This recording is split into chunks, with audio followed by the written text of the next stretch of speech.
The Clemson Tigers got the South Carolina Gamecocks back in their own home stadium in 2023. Can Shane Beamer and the Gamecocks get payback in 2024, or will Dabo Swinney create a new winning streak against the Gamecocks?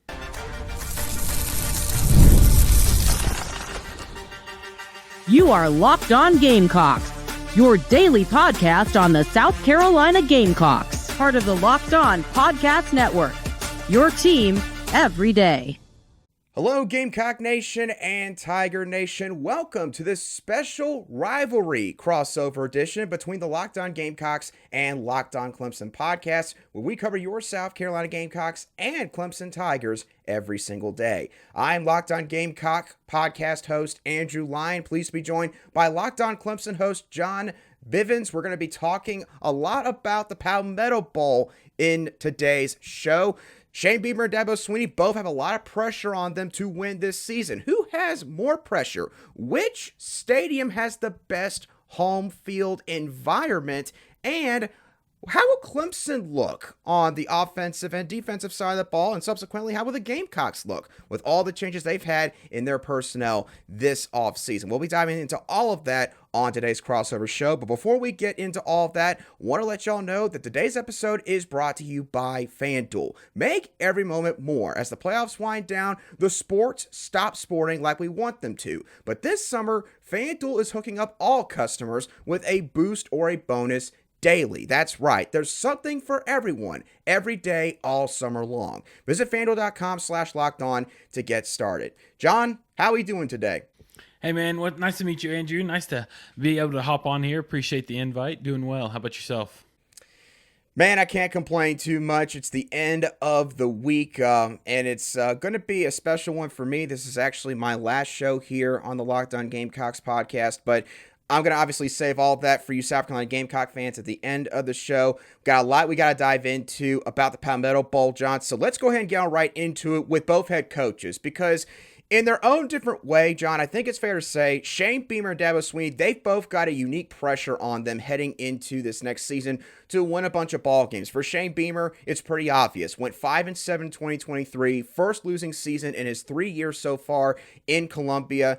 And Gamecock fans do not want to see him go 2 years in a row without making it to a bowl game. For Dabo Swinney, it's a little bit different. They've continued to win a bunch of games under Swinney's watch, but they have slowly regressed as far as the win column is concerned over the last 4 or 5 years. And so Clemson fans are kind of wondering, are we still a championship contender, maybe even in just the ACC alone? So, John, who do you think needs this game more, potentially, from a rivalry standpoint and just an overall standpoint as far as the pressure is concerned from their respective fan bases? Yeah, so I think I'm going to give two different answers for both of those things. So I think overall, I think Clemson needs it a little bit more. The reason I say that is the ACC definitely has seen a wider area of talent recently. I think for a while, especially those years when Clemson was winning it every year, there wasn't a top 2, top 3 team that was consistent. And I think we're starting to see the difference in that with FSU coming around, possibly Miami. Miami seems like they're having an uptick. So I think in order for us to make the ACC championship, you said it, we're no longer like, are we championship national title contenders? Are we even ACC champion title contenders? And so in order for us to be there, we've got to lose maybe one game this year. I think if we lose more than one game, we're probably not playing for that ACC championship game. And so the fact that we open the season with Georgia, then the middle of the season we have FSU in October, and then we play y'all at the end of the season, very tough games. And so overall, I'm going to go Clemson needs it from a program stance. On the opposite side of that, I'm going to say South Carolina for the rivalry. And the reason I say that is because y'all won 5. Y'all had a nice streak going with a 5-game win streak, and it was a very depressing time as a Clemson fan. And then we followed that up with a little streak of our own, having a good couple years there for a while, and then we went back and forth. I think if Clemson wins this game, it could be the start of a new streak, the start of something different. Where if South Carolina wins this, it keeps that rivalry like, no, it's nothing. Especially last year with the win that we had without an offensive touchdown. If y'all win this game, it completely gets rid of last year's win, and it's still that back and forth, who's going to take the rivalry, no streaks allowed. So it's a big, important game for both programs either way. Yeah, John, I think I absolutely agree with your points on that. From an overall standpoint, I do think that Clemson needs this a little bit more. From a rivalry standpoint, I certainly agree that it's South Carolina, because if the Gamecocks were to win in 2024, hypothetically speaking, it'd be the first time since they had that 5-year winning streak that they have won, 2 out of the last 3 meetings against Clemson. And it would be a little bit more unique if they were able to do it once again in Death Valley up there in the upstate. So, for Shane Beamer, look, I know a lot of fans, they like to say how, hey, we could go 1-11 every year, but if that one win is against our arch rivals, Clemson in this case, we're going to be okay. I honestly have never really believed that, and I don't think Gamecock fans would be okay with a situation like that this year. They got to make it back to a bowl game. So if they just get 6 wins, even if one of those wins isn't against Clemson, it's still like, okay, we did see a repeat of last year. We at least took another step back in the right direction. So absolutely agree with both of your points on that regard. But the other thing that's unique about this year, John, is that the Gamecocks and Tigers, they're going back to sort of playing a cupcake game between before the Palmetto Bowl takes place. South Carolina last year, I know they played the Kentucky Wildcats, for example, before they played Clemson. I don't remember exactly who Clemson played. Do you recall? It was an ACC opponent. I don't remember exactly who it was. I can pull it up. But. Okay, right. So either way, both teams had to play a conference game. And usually, for the final game of the season, from a coach preparation standpoint, probably don't want to have to deal with something like that. But, I also kind of feel like, John, it takes a little bit away from the rivalry, because instead of, being able to focus on another team and then have that whole next week, holiday week, or actually it's not going to be a holiday week this year because of the extended schedule, but to have just 1 week looking ahead, I think it's a little bit better. But being able to look over Citadel and Wofford in Clemson, South Carolina's case, respectively, I think that takes a little bit of juice out of it. What do you think about that? Yeah, I definitely agree. I think looking back at the past couple years, I don't remember, was the Tennessee game in 2022 the game before Clemson, or was it 2 weeks before? Yes, the game before, right? So right. I would 100% agree. I think looking back at those years, I'm a part of the rivalry. Look, I respect you. You seem like an awesome guy. I love your show. You are doing great stuff over there. I'm not a fan of the Gamecocks. Sorry, Locked On Gamecock Nation. But with that being said, the rivalry is so much more fun when there's momentum involved. When the teams are coming in off a big win. Last year, I looked it up. That's right. We played Carolina the week before y'all. We played North Carolina the week we played y'all. Sorry, correction there. I see what you did there. Yeah. I'm from North Carolina. That was no kind of shade being shot, I promise. But we had that big win on ESPN. RG3 was there running down the hill with Dabo. This huge momentum going. Had that big win against North Carolina, and then we go into y'all. Again, that's Freudian slip, but we go into that game with y'all, and there's both teams are coming off really big wins against conference opponents, coming in with a lot of momentum, a lot of energy, couple of big wins. I think it just adds a whole new level of hype, of momentum that carries in and helps build that rivalry up compared to this year playing teams that we should not lose. Either of us should not lose that game. If we do, completely different conversation. But yeah, I think it takes away from the excitement because it's like, you had to have a warm up.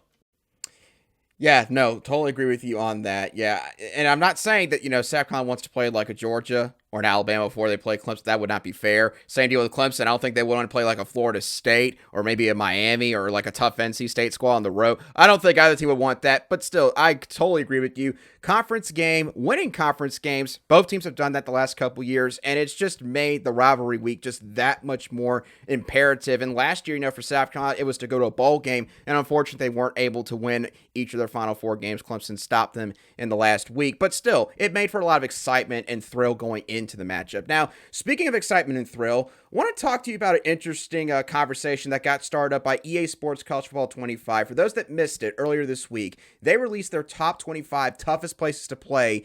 I think based on winning percentage the last 10 years in each team's home stadium. You could debate all you want where teams were slotted, whatnot, but Clemson was slotted 12th, Memorial Stadium, and then Williams-Brice Stadium for South Carolina was slotted 15th. So, John, for a little bit of fun here, make the argument why Clemson's home field environment's better, and I'll do the same for Williams-Brice. Take it away.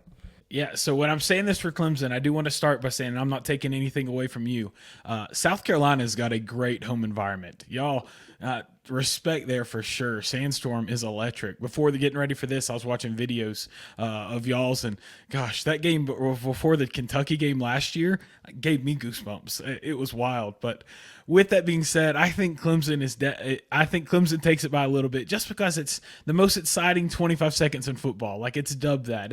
We've got the hill, whether you hate it, whether you love it. It's just excitement, no matter day game, no matter night game. What's going on? There's energy there. Fans are there. You've got the traditions. You've got the momentum. I wish that we still did balloons. I'm glad we don't for environment issues. Obviously terrible for the environment. But just the balloons going up while they were running down the hill, that was always fun. But just the aspect of seeing everybody get involved, the chants going on, the tiger paws going, the mascots are going wild, Dabo's sprinting like he's doing a shot race.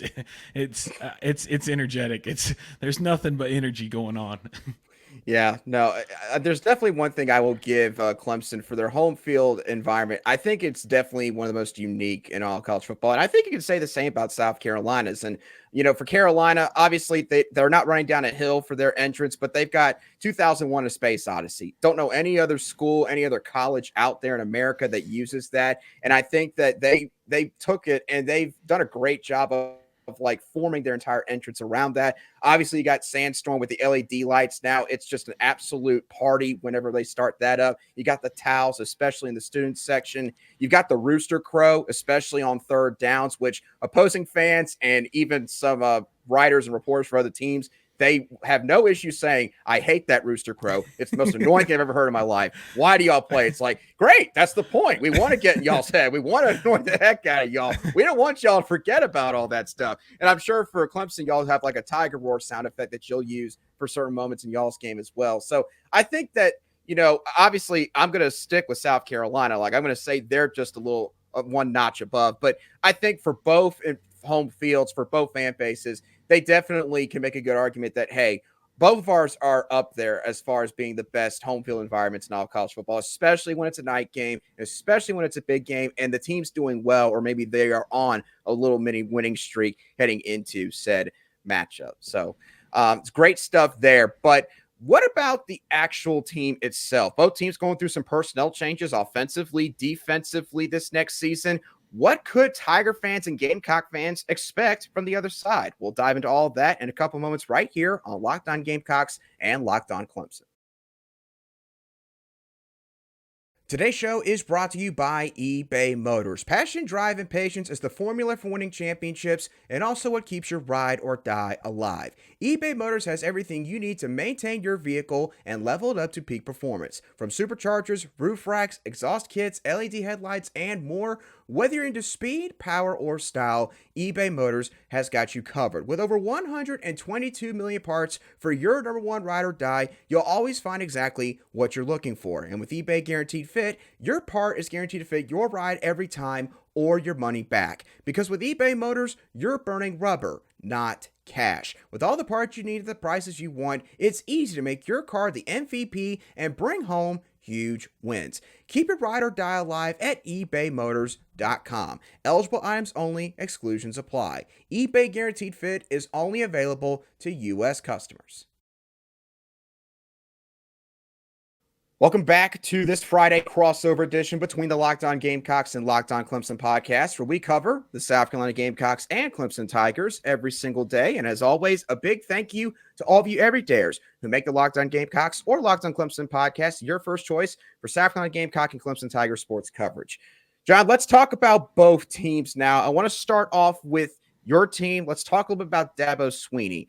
Look, if anyone says Dabo Swinney's on the hot seat, like he has to do well this season to keep his job at Clemson, I think that they're absolutely nuts. Like they're drinking something that's got to be checked, right? 100%. But I do think it's also fair to say there's a portion of the Clemson fan base that is kind of worn thin on Dabo and, his whole stance against maybe the transfer portal, the NIL era in college football, maybe feel like that he's holding them back a little bit at this point because of his personal beliefs, which are admirable in certain instances, but also, again, you could argue they've hurt the Tigers. What do you think he has to do to win those fans back, even just a majority of those fans in 2024?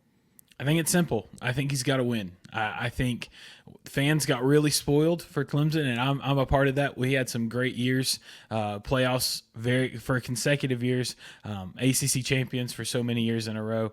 I think now we've gone a little bit down, and I like to throw this stat out because I think it shows a lot of what the difference in Clemson is. From 2016 to 2020, we were third best in QBR. Our quarterback rating was third best in the nation. From 21 to this past year, we were 73rd. So that huge drop, huge drop.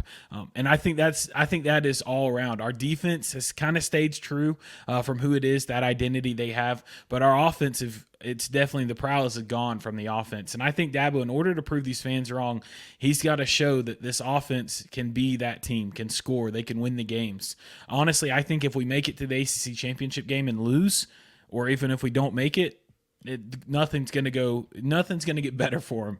I think, honestly, he's got to win the ACC, which would give us a spot in that college football playoffs. I don't think it's going to take a national championship. I think if he makes it to that playoffs, has a competitive game, if we go get blown out, different story, but I don't think that would happen. But if we make it to that playoffs, and even if we maybe lose the ACC championship and still get that second spot somehow in the playoffs, I think that's still there. But there's got to be some high-level postseason play happening. Yeah, and, with the playoff now being 12 teams deep, that's only going to heighten the pressure for coaches like Dabo Swinney to maybe make it back to the playoff. And then for Shane Beamer's side of things, here's the thing I'll say about him. I think it's definitely fair to say, again, Beamer, he needs to win at least 6 games this year. Carolina fans are not going to sit there and say, you got to go to Atlanta. Carolina fans are understanding that right now we just got to get back to taking a couple steps forward. We can't expect them to just win 4 or 5 more games than they did in 2023. But for Shane, the other thing he's got to do is I think he needs to show growth as a head coach. I'm not one of those people that sits there and says, like some other people in the SEC, that, Shane Beamer's a petulant child. He's not mature enough. Sometimes he's a bit petty.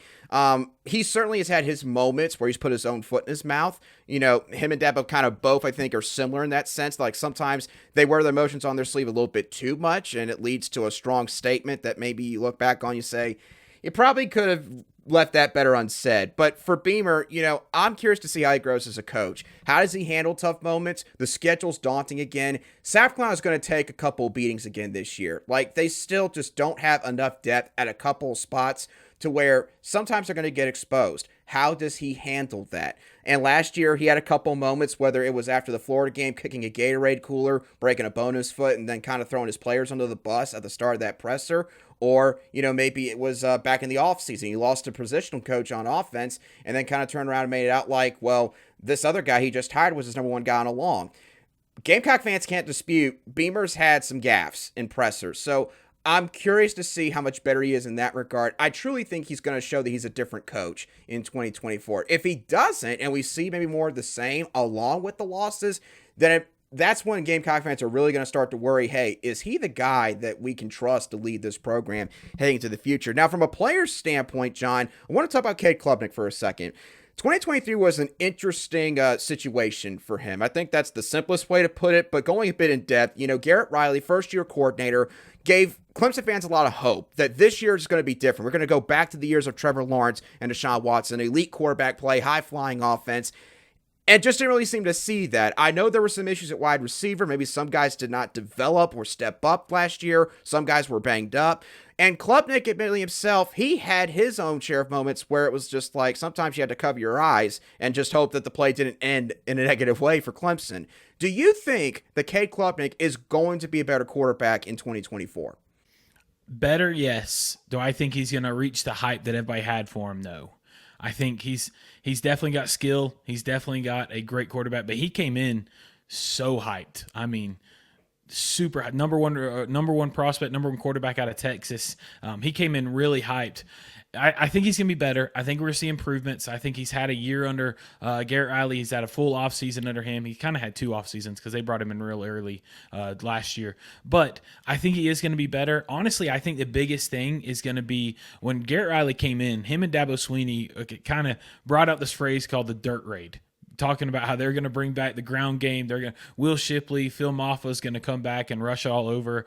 And I think because our receivers, like you talked about, didn't pull their weight last year on some levels. Cade Klubnik made some terrible mistakes, like the FSU game. A couple bad reads there cost us the game in overtime. Right. I think if Cade's able to just provide a little bit more consistency, less turnovers, it allows our rush game to get going, and that's when we'll see the offense that Garrett Riley really wants. So, answer your question, I do think he'll be better. I don't know if he'll be the quarterback we all thought he was. Yeah, and then for Tiger fans who might be sitting there wondering, we hear a lot about Lenore Sellers for South Carolina the last few months, and y'all are talking him up like he could be the best quarterback ever. What do we need to expect from him? With Sellers, I definitely think the thing I worry about as a Gamecock fan, John, is I kind of worry about the pressure getting to Sellers this season, because again, this is a pivotal year for Carolina. Again, they've got to win at least 6 games. They've got to go bowling again. And they've had a lot of changes on offense. Xavier Legette at wide receiver, now playing for the Carolina Panthers in the NFL, bringing a lot of new transfers at that spot, a lot of transfers at running back. Offensive line was subpar, to say the least, last year, even if you want to say they had a bunch of injuries, which is also true.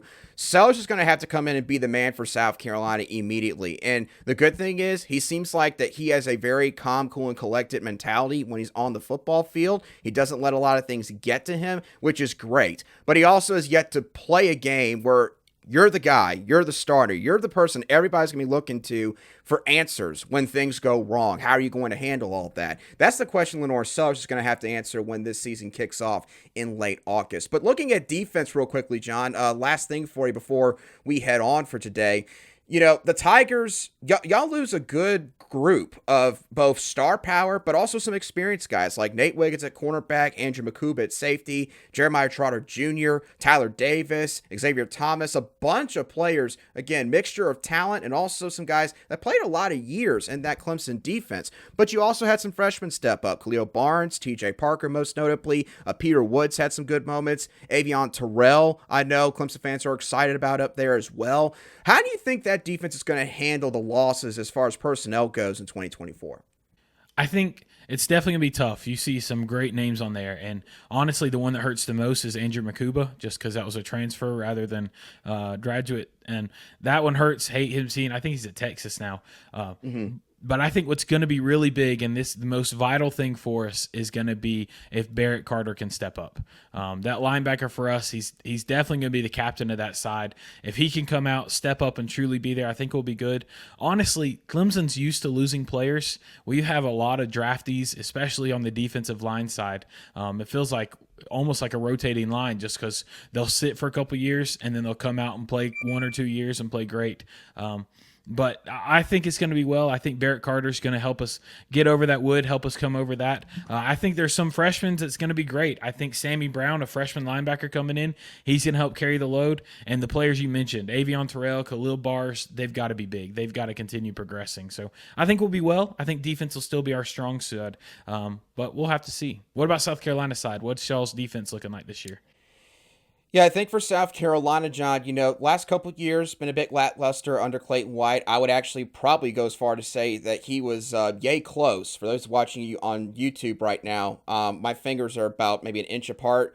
He was very close to getting fired at the end of last season, but they started running a 3-3-5 against Clemson included, but Kentucky and Vanderbilt as well. Saw some improvement. So Shane's decided to run it back one more year, I think, just to see, hey, can we build off of that? And this defense for Carolina got a lot of experience this year. I think that they're going to be better in the defensive front. They bring in Kyle Kennard from Georgia Tech, so Clemson fans, you might be very familiar with him. He transferred in this offseason. Dylan Stewart, 5-star edge rusher out of Washington, D.C. Gamecock fans, and I think people in that building expect him to make a big impact from day one. Safety's still going to be deep. Nick Emenwari comes back as a third-year starter, so does DQ Smith. Jalen Kilgore was a freshman All-American. South Carolina's got a lot of studs, I would say, in the middle of the field. Biggest question mark for them might be at corner. O'Donnell Fortune comes back, second-year starter, fifth-year player overall in college, so he should be good at the cornerback one spot, but the second cornerback spot right now is wide open. Bunch of guys competing there. So I think for Carolina, rush defense will be imperative on early downs, and then can those guys at the edge rusher position, which has been pretty much revamped,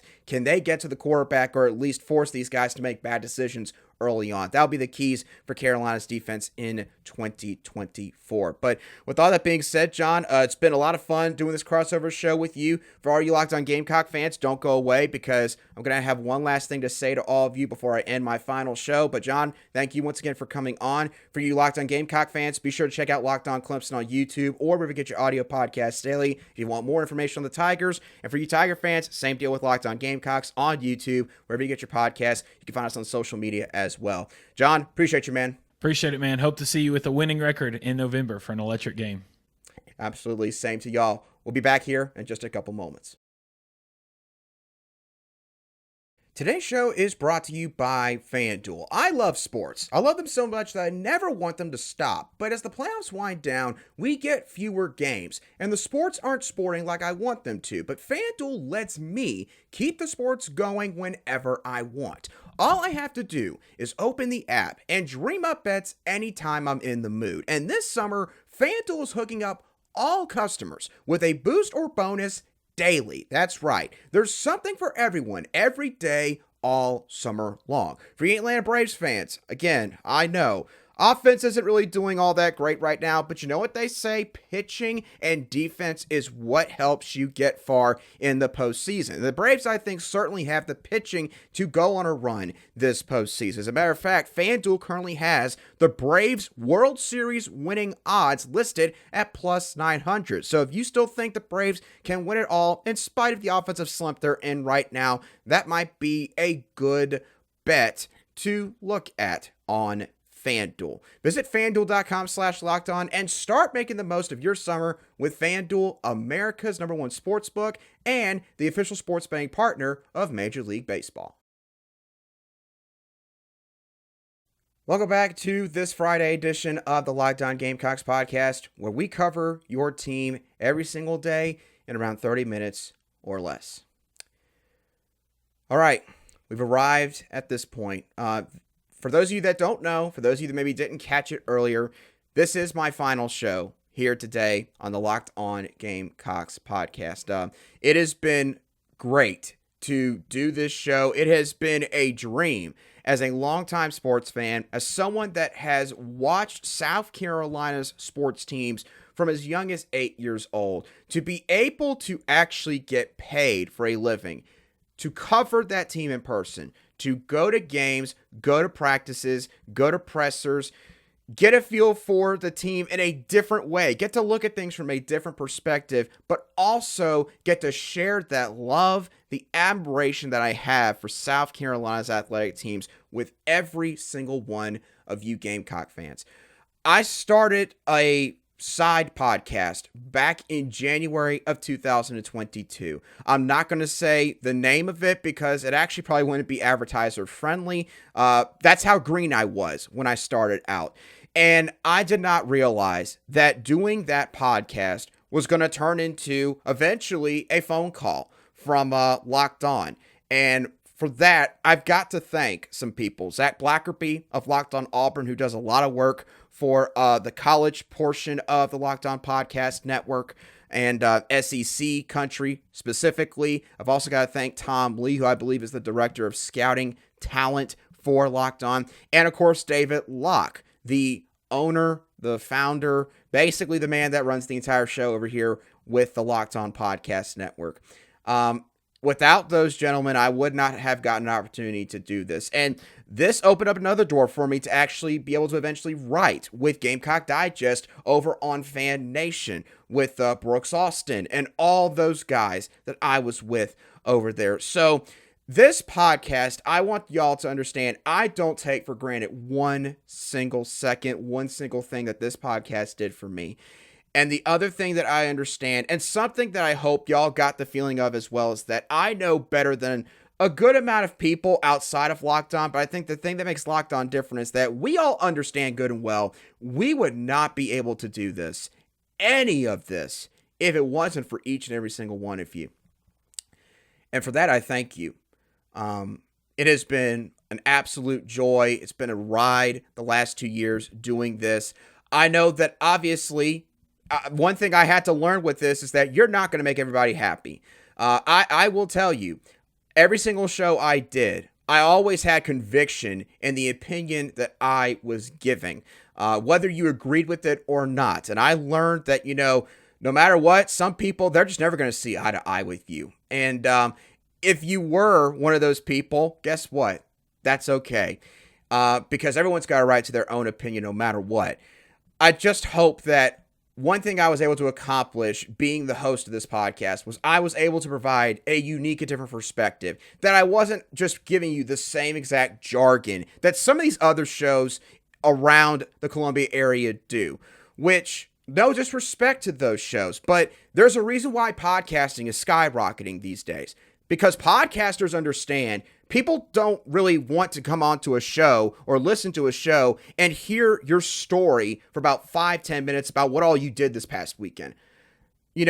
That's all good and well in certain instances, but for the most part, people don't care about that. People want to hear about sports. They want to see you talk about sports. And so this model that Locked On has got, and I know I'm going on a diatribe now with the model here, but it is one of the best out there. And I think that the Locked On Podcast Network, they're just getting started. It's only going to get better. It's only going to grow even bigger. I'm excited for the new host of the Locked On Gamecocks podcast, Chris Marler, to get a chance to get a taste of that, to be able to take over this show. And, being a guy that lives in the area, by the way, lives in the Columbia area, he understands this fan base better than a lot of people. So I am very excited for him. I'm still going to hang around. I won't always be maybe noticeable in the comment section, but trust me, I'm going to linger around and I'm going to, watch and see where the show goes. And I know it's only going to go to new heights with Chris Marler leading the charge. So I'm super pumped for him to take over this next Monday. And it's been a privilege. It really, truly has.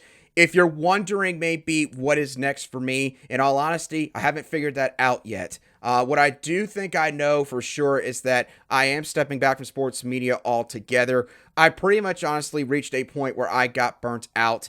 And I could tell starting in February or March, I did not have the same juice that I did when I started this as far as getting this stuff out consistently. You probably noticed my publishing times have been completely out of whack the last 2 or 3 months, and I own that 1,000%, and that is on me. And I got to a point where I kind of realized, I just wasn't all the way in on this anymore. And if I continue to do it, then I would not just be hurting myself, I would be hurting, above all else, I'd be hurting all of you. You wouldn't be getting the coverage that you deserve. You wouldn't be getting the opinion on the latest on Gamecock sports that you deserve. You deserve better. And so for all that and a bunch of other reasons that I'm not going to get into, that is why I eventually decided that I was going to leave Locked On Gamecocks. So to reiterate everything I said, it's been a pleasure. I hope that you all have enjoyed it. And don't worry, I'm still not going anywhere as far as giving my opinion. I'll still be around social media at @A_SC. And from time to time, I will pop in to check things out over here on Locked On Gamecocks as well. But with that being said, for the final time, from Andrew Line of Locked On Gamecocks, thank you so much for tuning in. Have a great Friday and a fantastic weekend. And once again, best of luck to Chris Marler, who is going to kill it when he takes over the show as the host this upcoming Monday, right here on the Locked On Gamecocks podcast.